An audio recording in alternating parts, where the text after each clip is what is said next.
খালি ঘরে কে হাঁটছিল? এক ছিল বহু পুরনো বাড়ি।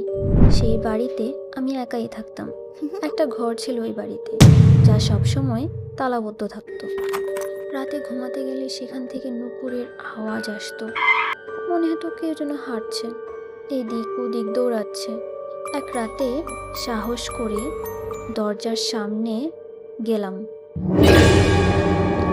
ভেতরে থেকে স্পষ্ট নুপুরের আওয়াজ, হাঁটার আওয়াজ দূর দূর করে আসছে। কেউ যে মেঝেতে পা ফেলছে।